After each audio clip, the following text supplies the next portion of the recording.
When Anakin Skywalker stepped into the Jedi Council chamber, he did not look like a hero returning from battle. He looked shaken. His face was pale, his breathing uneven, and his eyes carried the weight of a truth he could barely speak. Masters Windu, Yoda, and Kenobi turned toward him at once. Something had changed. The air itself seemed to brace for what came. Anakin did not circle the point. Chancellor Palpatine was the Sith Lord they had hunted for years. He said the name Darth Sidious aloud, and the chamber fell silent. For a moment, no one moved. Obi-Wan searched Anakin's face for doubt, but he found none.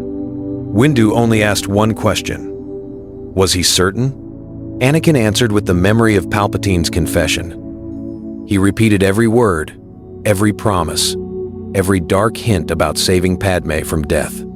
Speaking it aloud broke the spell that had wrapped around his fear. For the first time, he heard how poison had hidden inside kindness. Palpatine had not been guiding him. He had been shaping him. Yoda sensed the storm inside the young Jedi. Fear remained, but now it fought against something stronger. Shame. Anakin admitted that he had listened too long. He had trusted a friend who was never truly a friend. Obi-Wan stepped closer, not as a general, but as a brother. He told Anakin that telling the truth now still mattered. The Council understood the danger at once. If Sidious sat in the heart of the Republic, then every battle of the Clone War had been part of his design. Every death, every loss, every victory. All of it led back to one man. Windu ordered the temple sealed. No word would leave the chamber. Not yet. If Sidious learned he had been exposed, he would move first. Anakin stood between relief and dread. He had done the right thing, but the right thing had just started a war far larger than any battle on the Outer Rim. And in the Senate district, the Chancellor waited in his office, smiling as if he already knew the Jedi were coming. Mace Windu moved faster than he ever had in the war. Within minutes, the Jedi Council became a command center. Secure channels opened. Temple guards locked down every landing platform. Trusted masters were summoned in silence. No public alert was sent. No warning reached the Senate. If Sidious sensed panic, he could vanish into the machinery of the Republic before the Jedi even reached his door. Windu chose only a small strike team. Kit Fisto, Agent Kolar, and Saesee Tiin would go with him. Obi-Wan argued to join them, but Windu refused. Coruscant needed witnesses and defenders inside the temple. Yoda agreed. If the Chancellor truly was Darth Sidious, this was no arrest. It was the opening move of a hidden war. Anakin asked to go. Windu studied him for a long second. Trust had not fully returned. The Chancellor had spent years whispering into Skywalker's mind. Still, Anakin had exposed him. He had chosen honesty. Windu gave him one order instead. Stay at the temple, guard the younglings. If this failed, the Sith would strike everywhere. Those words hit Anakin harder than any blade. He wanted action. He wanted to finish what he had started.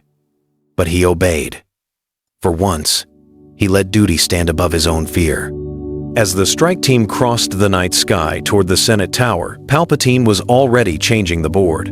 Red Guard detachments shifted inside the building. Private clone units received sealed commands.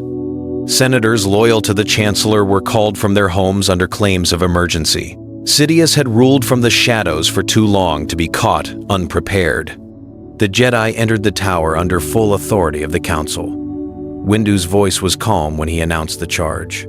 Treason, Sith conspiracy, war crimes against the Republic. Palpatine rose slowly from his chair, not surprised, not afraid. His friendly mask fell away, and the room seemed colder at once. He looked past Windu, disappointed that Anakin was not there. Then the Chancellor smiled, and his voice cut through the office like a blade. So, Sidious said, the Jedi have chosen open rebellion. Sidious did not wait for the Jedi to strike first. His scream shattered the office windows as red lightning burst from his hands. Agent Kolar fell before he could raise his blade. Saesee Tiin was thrown across the chamber like broken metal. Kit Fisto met the attack with steel and courage, but even he was driven back by the fury of a Sith who had prepared for this moment for years.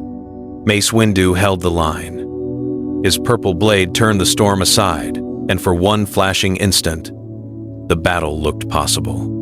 But Sidious was fighting two wars at once. While sabers clashed in his office, his voice moved through hidden channels across Coruscant. Emergency messages raced to military commanders. Senate allies flooded the HoloNet. The story spread before the truth could breathe.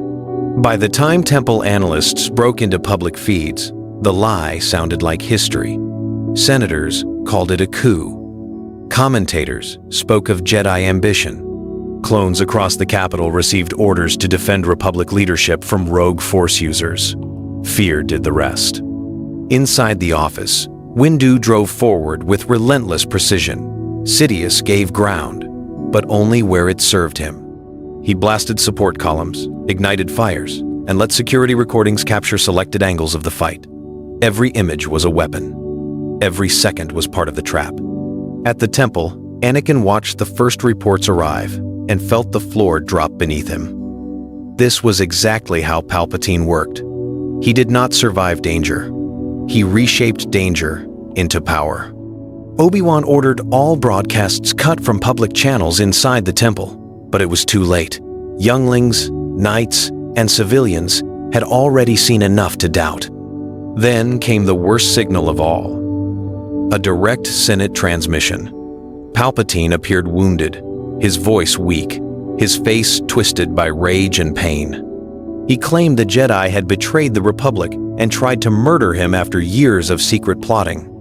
Across Coruscant, fear turned into loyalty. And back in the Chancellor's office, Windu finally realized the terrible truth. Even if he killed Sidious now, the Sith might still win. Anakin could have stayed in the temple. That was the safer path. It was the wiser path. But when the emergency alert from the Senate Tower flashed across the council chamber, instinct pulled him toward the storm. He raced through Coruscant's night, surrounded by sirens, clone gunships, and frightened traffic breaking in every direction. The city already felt different that night. It no longer trusted the Jedi.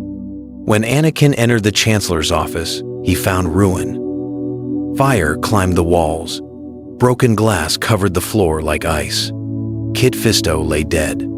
Saesee Tiin and Agent Kolar had already fallen. In the center of the chamber, Mace Windu pressed Sidious back against the shattered window frame. For one breath, the scene was simple. Windu had won. Then Palpatine spoke. He looked weak, almost finished, but his eyes locked onto Anakin with perfect control. He pleaded for help.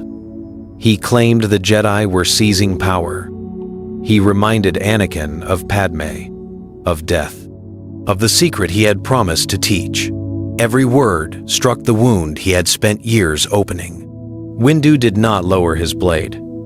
He said what Anakin needed, and what Anakin feared. Sidious was too dangerous to live. The Republic would never survive if this monster escaped. Anakin stared between them. One man had been his mentor in war. The other had been his guide in politics, his protector, his friend. One represented duty. The other represented hope for Padme. To choose either path meant destroying the other. But this time, Anakin had arrived after speaking the truth, not before. Most of all, he remembered how carefully Palpatine had used his pain.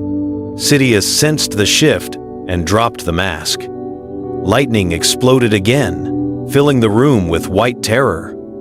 Windu held firm, but Anakin moved at last, not toward the Jedi Master. He threw himself beside Windu, blade blazing blue, and together they drove the Sith Lord away from the window. Sidious roared with hatred. The choice was made, and the galaxy changed with it. The moment Anakin chose the Jedi, Sidious abandoned every layer of patience. Hidden commands burst across the clone network. Some units received the words that had waited in silence since the war began. Execute Order 66. Others received altered emergency directives from confused commanders because the signal was rushed, incomplete, and tangled by fighting inside Coruscant. The result was not order, it was chaos. Across the capital, clone battalions reacted in different ways. Some turned on nearby Jedi without hesitation, training overpowering doubt. Others demanded confirmation and lost precious minutes. A few commanders, loyal to generals they had fought beside for years, refused to act at all. On distant fronts, entire regiments froze between duty and conscience. Inside the temple, alarms screamed. Defensive lines formed in the corridors.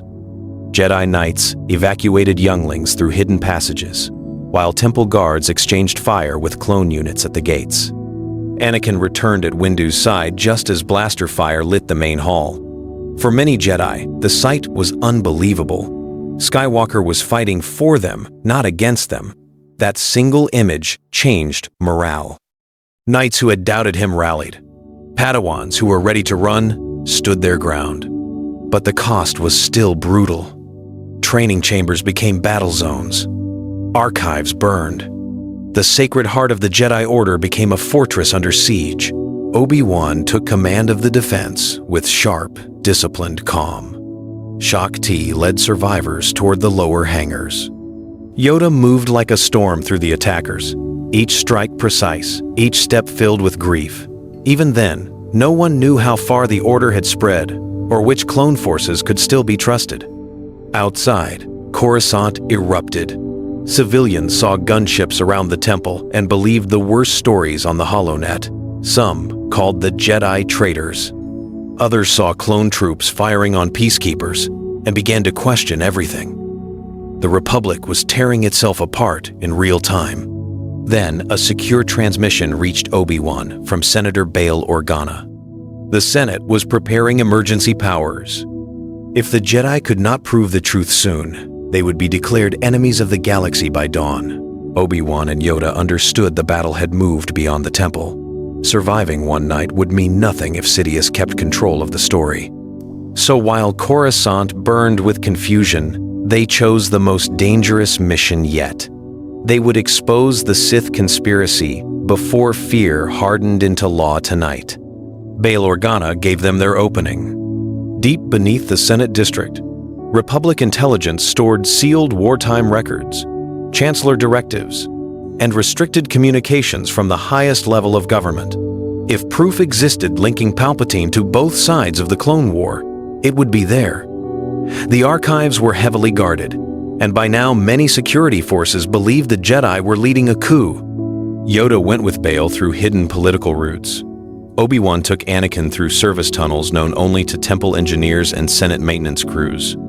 The old master and the young knight had no time for comfort, yet something important passed between them. Obi-Wan no longer looked at Anakin with suspicion. He looked at him with trust, at last. Inside the vault, they found more than records. They found design links to the clone inhibitor program, coded meetings with Dooku, financial channels feeding the separatist war machine, and emergency authorizations prepared long before any Jedi betrayal. Palpatine had written the crisis before it began. But Sidious had expected hunters. Senate guards and shock troopers closed in from every corridor. A running battle erupted through the vault complex. Yoda held narrow passages alone. Obi-Wan and Anakin fought back to back, buying seconds with every step. At last, they reached a secure broadcast chamber above the Senate floor. Bail sent the files into protected channels aimed at every major system. Every loyal senator, every military command still willing to listen. Then the chamber doors bent inward. Sidious entered in person, cloaked in fury, no longer pretending to be Chancellor, no longer hiding from the dark side. Senate guards died where they stood. Lights failed. The air itself seemed to shake. And as blue and green blades rose to meet red fury, Coruscant braced for a battle that would decide the fate of the Republic. Sidious no longer cared about image, law, or the frightened applause of the Senate. The mask had burned away. What remained was the dark heart of the war itself. He came into the broadcast chamber like a force of nature, crimson blade cutting through guards, black robes moving through smoke and sparks. His eyes never left Anakin. Sidious attacked him first, not with lightning, but with words sharpened by years of study. He spoke of Padmé's fate. He spoke of the Jedi using him, fearing him, holding him back. He promised that one choice could still save everything Anakin loved. The Sith Lord struck with his voice even as his blade hammered against Obi-Wan and Yoda. For a moment, the pressure was unbearable. Anakin saw visions in the chaos. Padmé dying, the Jedi Order in ashes, himself too weak to stop any of it. Sidious felt that fear and drove harder, splitting the group, forcing each fighter into a private battle. Obi-Wan was hurled into a collapsed console. Bail dragged himself across the floor to keep the transmission alive. Yoda met the full storm of Sith lightning, holding it back with trembling hands. And Anakin, separated near the ruined balcony, faced Sidious alone. The Sith Lord offered no mercy now. He wanted Anakin broken, desperate, and willing to kneel. He attacked with impossible speed, driving him through shattered pillars and twisted beams. Every strike carried hatred, but also disappointment. Sidious had lost his perfect heir, and he meant to destroy what he could not own. Anakin gave ground, bruised and burning, yet something new held him upright. He was not fighting for forbidden power anymore. He was fighting for the people Palpatine had tried to use: Padmé, Obi-Wan, the younglings, the whole wounded galaxy. That difference mattered. He rose through pain, matched the Sith blow for blow, and forced Sidious back toward the open Senate rotunda. Below them, thousands of repulsor pods hung in darkness like silent witnesses. Then Sidious smiled again. He had one final command left to unleash, and somewhere across the stars, entire fleets were about to move. By the time dawn touched the towers of Coruscant, the Republic had become two realities at once. In one, Palpatine was a betrayed leader defending democracy from a Jedi coup. In the other, Darth Sidious stood revealed as the architect of the Clone War, the corrupter of the Senate, and the shadow behind every grave the galaxy had dug for itself. The final battle would decide which truth survived. In the Senate rotunda, Sidious unleashed his last command. Loyalist fleets received orders to secure key worlds, silence dissenting governors, and isolate systems where Jedi generals still held influence. It was not a clean seizure of power. It was the opening blast of civil war. But Bail's transmission had already spread. Across the mid-rim and outer rim, commanders paused. Senators demanded answers. Some clone officers removed their helmets and refused further orders. Others doubled down, choosing the chain of command over doubt. That fracture gave the Jedi one last chance. Yoda and Obi-Wan held Sidious in motion while Anakin drove forward with all the force, rage, and clarity inside him. This was no longer the reckless knight chasing control. He saw what the future could become if Sidious lived. Endless fear, endless obedience, endless war. Their blades crashed through the Senate pods as they rose and fell over the abyss. Sparks rained into the darkness. Sidious fought like a cornered god, but he was finally alone. No apprentice, no secret, no easy lie left to hide behind. When the opening came, Anakin took it. One strike, one moment. The Sith Lord fell. Silence followed, but not peace. Palpatine's death did not heal the Republic. Order 66 had still spread. The Jedi were wounded. The Senate was divided. Whole sectors were choosing sides. Yet the future was no longer chained to the path Sidious had written. Anakin looked over the broken chamber, breathing, knowing victory had cost too much and settled too little. The Sith were not gone. The war was not over. But for the first time in years, the fate of the galaxy no longer belonged to darkness alone.